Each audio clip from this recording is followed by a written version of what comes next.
L'équipage sur le quai des États-Unis de la vidéo. À l'écoute. Ça s'est passé à quel endroit exactement? Cette femme en blanc s'est fait voler son sac à main il y a 20 minutes. La police vient d'arriver sur place. La victime a vu ses agresseurs. Leur signalement est immédiatement transmis au centre de vidéosurveillance. La traque commence sur les écrans. Et donc ça part à pied, hein. Je te rappelle après. Non, là, tu vois, c'est la BAC qui nous demande de l'aide. On va voir sinon on a des images. Ouais, mais toi, on démarre à 18h20, allez, la recherche. Deux individus vêtus de noir, type européen, et ils sont à pied. On était 107. Les opérateurs peuvent remonter le temps. Toutes les images prises sur la voie publique sont enregistrées et conservées pendant 10 jours. Dans cette affaire, il faut donc revenir 20 minutes en arrière, au moment du vol. La rue où s'est produite l'agression n'est pas vidéosurveillée. Mais à proximité, il y a 4 caméras. Moi, celle-là, elle est à l'angle 6 Georges V. Prenez celle du bas, je fais la 401. Moi, attends, je vais voir si je les vois aussi. Je les vois, c'est bon, ça y est, ils sont les gars. Ils sont où? Ils sont là. Ils ont un sac à la main, donc ça serait ça. Il faut prendre médecin Mirabeau, on va les voir arriver de face. 580, là, 580. Donc juste toi, Mélinda, tu as 18h29 combien? 50 secondes. Il faut que ça passe. Ils n'ont eu besoin que de quelques minutes pour retrouver les voleurs. À chaque coin de rue, en jonglant d'une caméra à l'autre, les deux individus sont pistés sur plus de 2 km. Non, ils sont jeunes. Hein. Si on arrive à avoir un peu un visuel, après avec les cams qui sont plus propres derrière. C'est quoi l'objectif? C'est de retracer son parcours? Les retracer et d'arriver à avoir un visuel sur leur visage. De les choper. Et après, si pour eux, ils pensent qu'ils sont en sécurité, ils ont quitté le secteur et terminé, ils ont jeté le sac, et qu'ils restent sur place, nous, après, on les appréhende direct. Là, ils n'ont plus le sac. Donc là, ils ont déjà fouillé le sac. Ils ont jeté. Basket bleu. Alors, son attends. vêtement noir. On va prendre une description. Ok, donc on revient en arrière. T'as vu ce qu'il a sur les mains? Alors lui, c'est un bas gris finalement. Et il a des espèces de mitaines là. Ouais. Alors, c'est comme s'il avait carrément une cagoule, t'as vu? Ouais. Comme un truc néoprène. Il passe devant l'arrêt de bus et après, je les vois plus. À 18h41, 41 secondes. On est mort. Je m'en pourrais. Ils ont pris le bus. On n'a pas de caméra à chaque arrêt de bus. Donc forcément, ils vont pouvoir descendre dans des endroits où on ne verra pas. Les voleurs ont réussi à s'enfuir, mais la capture d'écran de leur visage sera transmise à la police nationale. S'ils sont connus des forces de l'ordre, ils pourraient être identifiés, puis interpellés.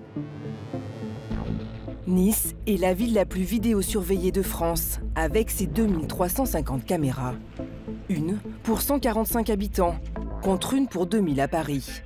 Toujours plus nombreuses, toujours plus performantes, avec des zooms toujours plus puissants. L'été, pour surveiller ce qui est pickpocket sur la plage, avec ça là, on est quand même très bien. Depuis l'attentat du 14 juillet 2016, qui a fait 86 morts, le mouvement s'est accéléré. 1200 nouvelles caméras ont été installées. La ville se veut le laboratoire des nouvelles technologies, celle de l'intelligence artificielle. Elle teste la reconnaissance faciale dans une foule et l'analyse des émotions sur les visages dans les transports publics. À Nice, la vidéosurveillance est entrée dans une nouvelle dimension. Ce matin, une caméra de plus entre en scène sur les hauteurs de la ville. Ce quartier cossu est pourtant bien équipé. Dans un rayon de 50 mètres, il y en a déjà 3. Ici, peu de délinquance, mais la ville souhaite à terme avoir un œil sur chaque carrefour. Dans ce boîtier aux allures de soucoupe volante, il y a en fait 5 caméras. C'est une caméra à très haute définition avec 4 caméras fixes au-dessus pour filmer en permanence et avec un dôme rotatif pour pouvoir zoomer jusqu'à presque 1 km. Parce que comme le dôme tourne, on perd toujours ce qu'il y a derrière, ce qui n'est pas filmé par le dôme. Et du coup, avec les 4 caméras fixes, on voit quand même l'environnement et on garde toujours la vidéo de ce qui se passe au pied du mât. Rien ne lui échappe à 360 degrés. Prix de ce bijou de technologie, 20 000 €. La caméra est ensuite raccordée à la fibre optique. Oui, Patrick, c'est Chris. C'est pour te faire tester la caméra, s'il te plaît. Attends, bouge pas, hein. Je la prends en main, alors c'est bon? Elle est en place. Alors, j'ai de la télémétrie, j'ai du flux vidéo. La caméra du dôme fonctionne. Reste à vérifier les 4 fixes. Donc je vais sur un autre onglet et je vérifie que j'ai bien les 4 flux vidéo fixes de la même caméra. L'utilisation des caméras est strictement réglementée. Pour s'y conformer, le policier devient graphiste. J'ai la nécessité d'établir des masques de confidentialité. Puisque la caméra est implantée sur le domaine public, la loi ne nous autorise pas à filmer le domaine privé. Donc je règle le polygone qui va me flouter et m'obstruer toutes les parties privatives. Je vais activer les 2 masques qui ont été déterminés. Et là, on voit apparaître les polygones de masquage. Chaque point de couleur représente une caméra. Elles sont 36 par kilomètre carré. Pour lutter contre la délinquance, ce dispositif hors norme est-il vraiment efficace? Au centre de vidéosurveillance, 100 personnes se relaient jour et nuit, 7 jours sur 7. Cette patrouille virtuelle est sollicitée au moindre problème. Menaçant avec des couteaux. Ils ont des manteaux noirs et bonnets noirs et des bières à la main. Manteau noir, bonnet noir, bière à la main. Voilà, et ils sortent d'un bus à l'arrêt Alsace-Lorraine et ils auraient des couteaux. Un chauffeur de bus vient d'appeler la police. 2 individus auraient menacé les voyageurs avec un couteau. En moins de 5 minutes, les opérateurs repèrent 2 personnes qui correspondent au signalement. À 19h19, Atlas unité de vidéo. Les individus seraient peut-être rentrés dans la cave à cigares. Une patrouille est envoyée sur place. Atlas unité, je prends la mission en compte. Angle, Gambetta, Joffre. Vous remontez à peine et il y a un tabac. Ah correct, j'ai visuel. On en approche. Ça pourrait être les 2 mises en cause. Il a une bouteille d'alcool à la main, il a un sweat à capuche, mais il n'y a rien de sûr. Vous êtes au contact. On va vous contrôler. Sortez les mains des poches. Sortez les mains des poches. Mettez-vous là. Jean-Christophe et Olivier interceptent les 2 hommes.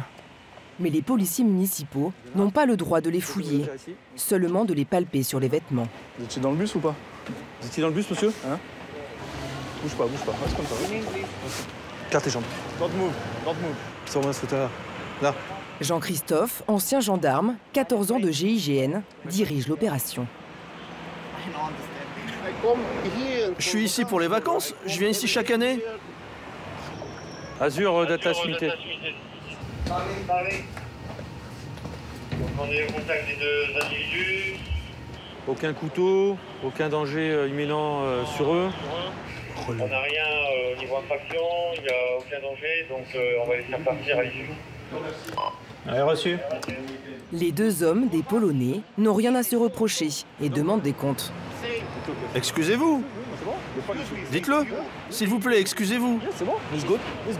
Ces hommes sont bien vêtus de noir. Ils étaient bien dans le bus, une bière à la main. Mais cette description s'apparente à celle de nombreux fêtards, surtout un vendredi soir. Sur cette affaire, la caméra n'a pas été d'un grand secours. C'était pas eux, hein, mais... Azur d'Atlas unité, donc fin d'intervention sur Alsace-Lorraine, on quitte les lieux. Jean-Christophe et Olivier sont appelés sur une autre affaire. Des riverains se plaignent de nuisances sonores. Des jeunes auraient décidé de faire la fête sous leurs fenêtres. Avant d'intervenir, Jean-Christophe demande l'assistance vidéo. On va essayer de prendre un appui vidéo au niveau de l'école du château, en bas, en haut de Rossetti. On a un groupe de jeunes là qui est rassemblé. On va s'avancer, on va procéder au contrôle. Nous, notre but, en tant que vidéo-opérateur, c'est de vérifier qu'ils ne dissimulent pas des produits de type stupéfiant, par exemple, qui ne cachent pas quelque chose à l'arrivée des équipages. On vient vous contrôler parce qu'il y a trop de bruit, là, on est appelé par des repérants. Désolé. En cas de délit constaté, ici tapage nocturne, La police municipale a le droit de relever les identités. Vous sortez tous une pièce d'identité, s'il vous plaît. C'est nickel, hein. Ça fait pas ma carte de coiffeur. Pas mal. Le culte. Le culte. Ouais, justement, c'est par des choses, j'ai pris mon portefeuille en fait. Monsieur, vous allez picoler, donc un conseil. Un conseil, faites pas le malin. Jusqu'à maintenant, on est correct avec vous. Voilà, vous nous présentez votre pièce d'identité, vous arrêtez de faire le malin. Voilà. Je crois qu'on peut peut-être ici. Mais là, vous nous mettez une amende. Oui. Mais on n'a eu aucun avertissement, enfin on savait pas du tout qu'on faisait du bruit. 68 € d'amende par personne. Pourquoi vous allez pas intervenir sur les autres connards? Parce qu'on vous appelle, garçon. Mais si elle vous appelle, mais arrêtez, mais vous croyez pas qu'il y a quelque chose de plus important que nous? On fait rien. Ça m'énerve, ça m'énerve. Mais on est obligé de les faire ces interventions-là, parce qu'on est policiers municipaux. Putain, ça me gonfle! Non, ça m'énerve! Ça m'énerve!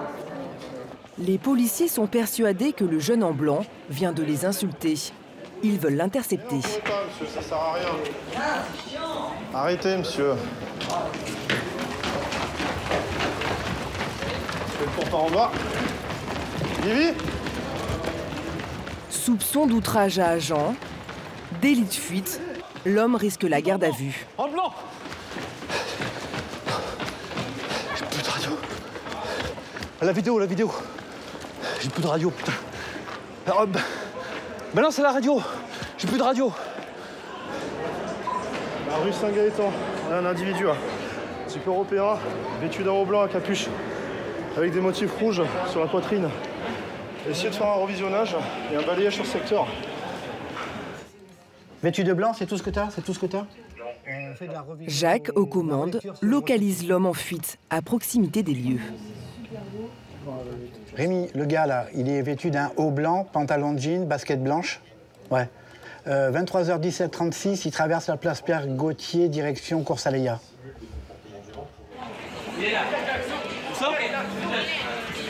Grâce aux caméras, l'homme vient d'être arrêté par les collègues de Jean-Christophe. Bien joué les gars.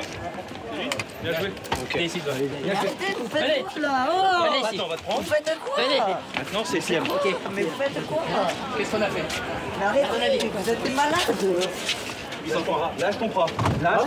Lâche ton bras, garçon. J'ai rien fait de mal. Lâche ton bras. On balaye. Mais qu'est-ce que vous faites dire? On balaye. Voilà. Bouge-toi. Ne résiste pas, tu vas te faire mal. La police municipale a le droit de menotter des suspects en cas de flagrant délit.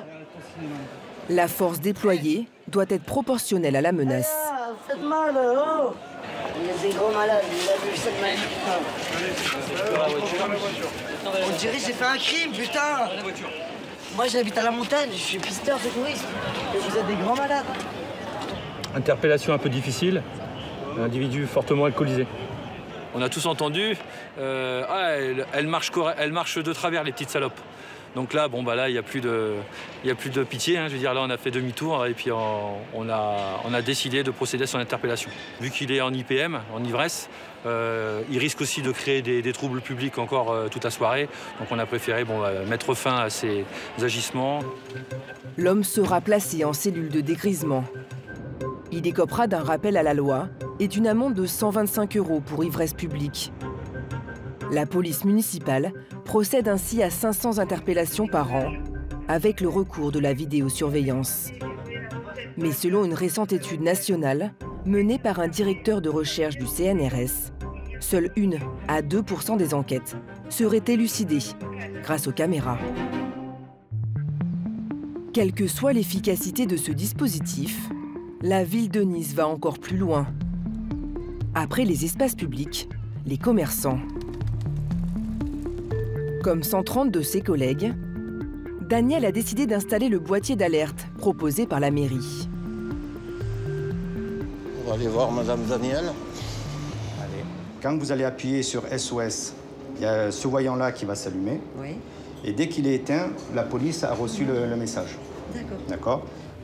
En appuyant sur le bouton SOS, toutes les caméras publiques de la place s'orientent automatiquement vers son restaurant. Moi, je vais appeler la police municipale pour voir si tout fonctionne correctement. On y va. On peut appuyer? On peut appuyer, 3 secondes.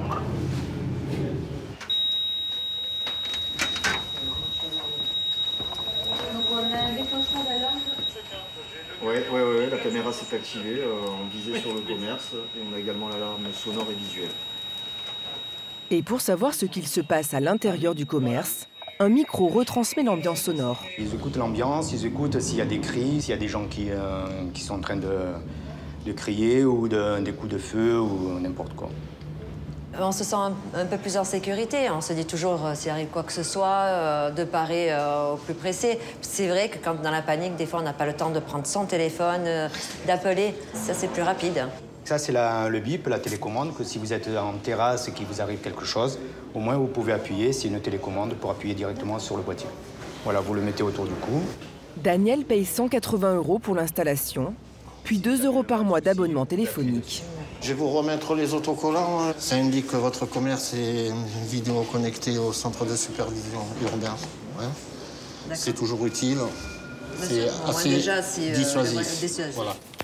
Un boîtier, une télécommande et un autocollant. Mais ce pack commerçant a pourtant montré ses limites. En début d'année, un buraliste déjà équipé s'est fait agresser. L'homme souhaite garder l'anonymat. Je venais d'ouvrir il y a une vingtaine de minutes, même pas. Et puis je regardais ma presse. Et là, quand je l'ai vu s'avancer avec l'arme, j'ai décidé d'aller contre lui, malgré moi. Hein, c'est mon corps qui a réagi. Et de là, il a pris la fuite. Et pourquoi vous n'avez pas appuyé sur le bouton? Parce qu'on n'y pense pas. On est pris par la surprise, donc on n'y pense pas, quoi. Voici l'attaque, filmée par les caméras du magasin. Là, ça va super vite. L'homme cagoulé le menace avec une arme pour voler sa caisse. Mais le buraliste se jette sur lui. Pour moi, personnellement, les caméras m'ont servi à rien. Les gens qui ont l'habitude de faire ça, je pense pas que ça les arrête, quoi. Ça, c'est comme établissement sous vidéosurveillance, ça les empêche pas de faire ce qu'ils ont à faire, quoi. S'ils ont décidé de le faire, ils le feront de toute façon, quoi. Impossible de savoir si l'installation de ces boîtiers dans les commerces a fait baisser le nombre de braquages. Ni la mairie, ni la préfecture n'ont souhaité nous donner de chiffres. À Nice, un homme est à l'origine de cet engouement pour les nouvelles technologies au service de la sécurité. Le maire de la ville, Christian Estrosi. Bonjour. Son nouveau cheval de bataille, la reconnaissance faciale. Je vous en prie, asseyez-vous. Avec ses équipes, il va évaluer une expérience menée quelques jours plus tôt. Bon, moi je vous propose que nous fassions le point sur l'expérimentation que nous avons conduite pendant Carnaval, que nous procédions en retour sur la technologie utilisée. C'est une première en France. La municipalité a testé un logiciel israélien capable de repérer à partir d'une photo une personne dans une foule en 0,2 seconde. Donc ce que je vous propose, c'est d'illustrer ça par des séquences vidéo qui ont été réalisées pendant l'expérimentation. L'expérience a été menée avec des volontaires. Première situation, un homme a perdu sa femme, atteinte d'Alzheimer. Il nous présente une photo, on va vous envoyer si vous arrivez à la détecter dans la zone. On a bien reçu l'image et on effectue les recherches. Le logiciel scanne le visage des 5000 personnes présentes sur la zone et la retrouve.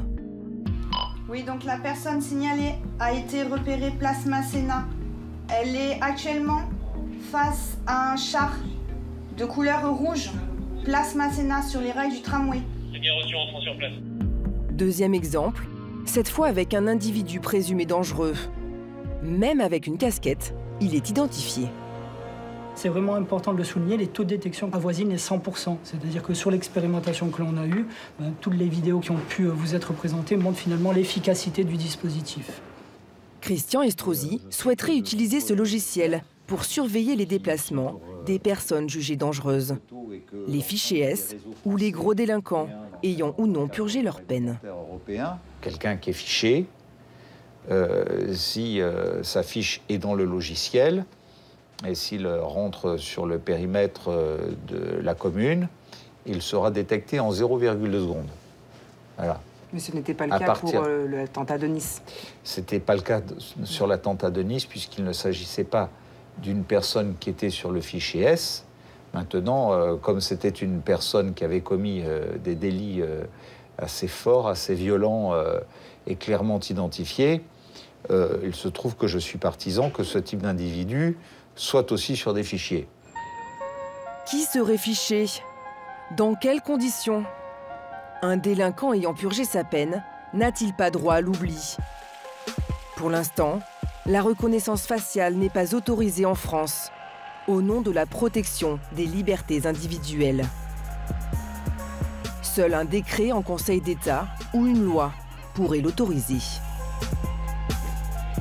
La prochaine bataille que le maire de la ville compte mener risque elle aussi de faire du bruit. Cette année, Nice va tester dans ses tramways un logiciel capable de détecter les émotions sur les visages des passagers. Si plusieurs personnes ressentent de la peur, au même moment, au même endroit, c'est peut-être signe d'un danger. L'alerte sera donnée. En attendant, le dispositif actuel a prouvé son efficacité dans un tout autre domaine, la vidéoverbalisation. Au centre de surveillance, une salle lui est même entièrement consacrée. C'est la cache-machine de la municipalité. En 11 secondes, cet agent a parcouru virtuellement 500 mètres, visualisé 4 trottoirs et repéré 5 infractions. En 1 heure, on peut en verbaliser. Je dirais que j'ai une feuille où il y a 22, je peux remplir la feuille, ouais. Entre 22 et 40, ça peut être rapide. Je mets l'heure à laquelle j'ai constaté l'infraction, je mets l'adresse complète, le motif de l'infraction, la plaque d'immatriculation. Ah, là, j'ai tout un trottoir. Dans quelques jours, ces automobilistes recevront une amende de 135 € dans leur boîte aux lettres. C'est plus agréable pour nous, puisque bon, les gens ne s'énervent pas après nous. Ils s'énerveront quand ils recevront la contravention à la maison, tout seul. Donc qui est en infraction là? Donc vous avez le scooter, vous avez le véhicule, vous avez celui-ci, là. Également, monsieur qui vient de s'installer. Ensuite, ici, vous avez des aires de livraison, donc les gens ne sont pas autorisés non plus. Vous en avez ici un double. Malheureusement, on ne peut pas tous les avoir des fois. Vous voyez, celui-ci, par exemple, j'ai pas suffisamment de lettres ni de chiffres pour pouvoir le verbaliser, j'ai pas la plaque complète. Il y en a qui sont malins, hein. Ils se collent aux poubelles, ils se collent à des trucs comme ça, ils savent que les plaques sont cachées et que du coup, je pense qu'ils se doutent qu'aux caméras, sera plus difficile. Ça marche pas à tous les coups alors? Non, pas à tous les coups, malheureusement. Ça marche pas tout le temps.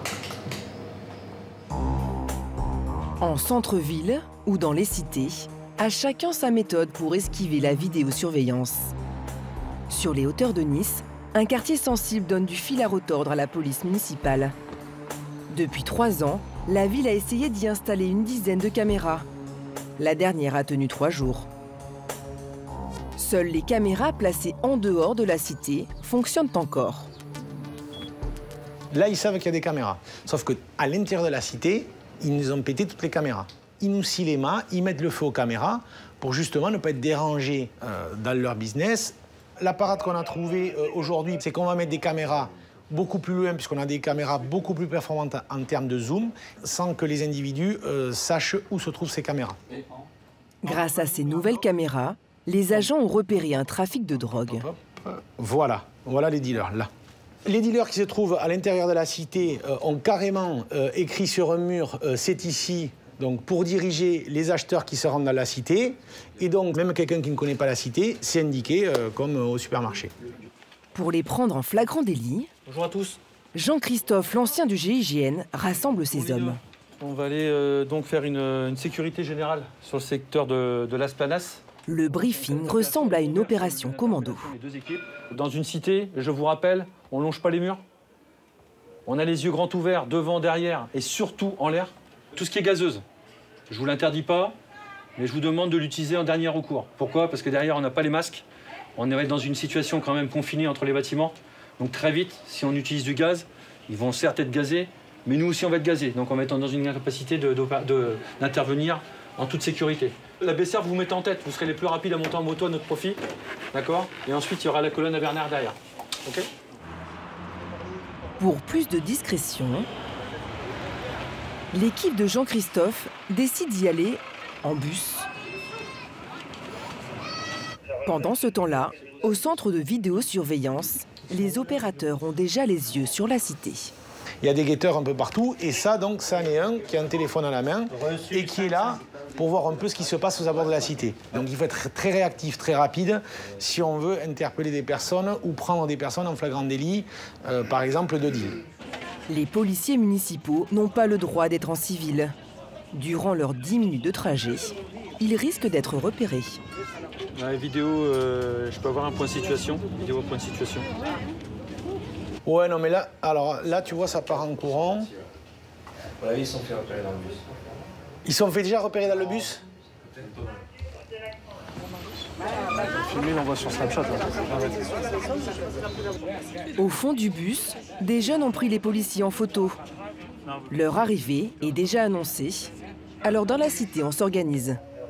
Là, il y en a un qui est au téléphone, vous voyez? Ouais, ça court. Regardez, là, les individus qui courent, vous voyez, regardez. Donc, ils ont dû être prévenus déjà par des personnes qui se trouvent dans le bus. Là, cet individu, il va donc prévenir les autres. Vous voyez que là, aussi, ça part. Dans le bus, Jean-Christophe et ses équipiers arrivent sur les lieux. Action, Serval 5. Action. Prenez dans les poches. Premier intercepté, le guetteur présumé. Il sera relâché, car il n'a rien sur lui. Les collègues viennent de rentrer dans la cité, et là, malheureusement, on est en aveugle parce qu'on n'a pas de caméra vraiment au cœur de la cité. Et donc là, on ne peut pas assurer l'appui sécurité des collègues, malheureusement. Au cœur de la cité, On peut pas couper là. un jeune homme a pris la fuite. Ça remonte sur toi, Chronos. Chronos, ça remonte sur toi. Un individu tout en noir. L'interpellation et l'interrogatoire de ce mineur vont se faire sans ménagement. Il se débat, c'est bon. Voilà. Et comme t'as rien à te reprocher, tu t'es barré. Logique. Pourquoi tu cours comme ça, enculé? Tu fais chouf, toi, ici? Encore là, toi? Ça t'a pas suffi encore? Pourquoi tu fais chouf comme ça? Mais non, je courais parce que je suis arrivé à beaucoup, j'ai cru. Je sais pas ce qui se passe. Enlève tes mains, fillette. Retire tout ça. Retire. Comme son camarade, le jeune homme n'a rien sur lui. Il est relâché. L'opération est un échec. Les dealers se sont tous volatilisés. On décroche, les gars. Mais les policiers ne s'avouent pas vaincus. Chut. Décrochez, les gars. Décroche. 3 heures plus tard, au PC vidéo, l'équipe de nuit est désormais aux manettes. Les dealers aussi ont repris du service. Ils sont réinstallés. Ils sont confiants en plus parce que bon, ils ont dit la police est passée, donc ça devrait bien se passer. D'où l'intérêt de faire des fois des opérations rapprochées, parce qu'ils s'y attendent pas. Sur le terrain, pour ne pas être repérés, cette fois Jean-Christophe et ses équipiers ont contourné la cité par les bois. On vient d'arriver au niveau de la barrière, donc on entame notre progression. On entame la progression.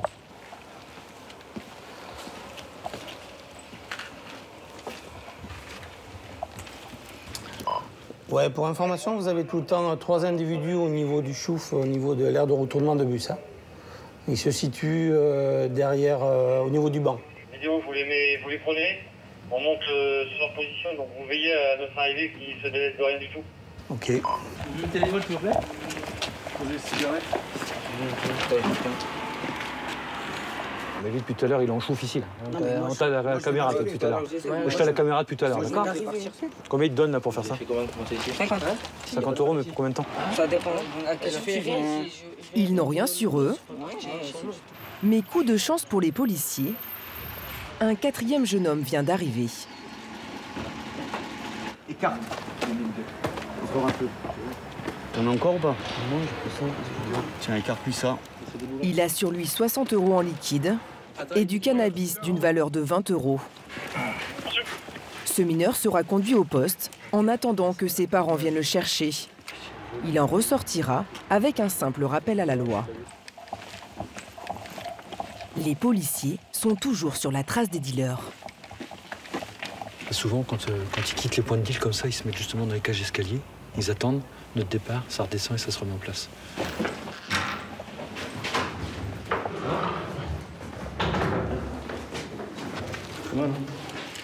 C'est bon ça.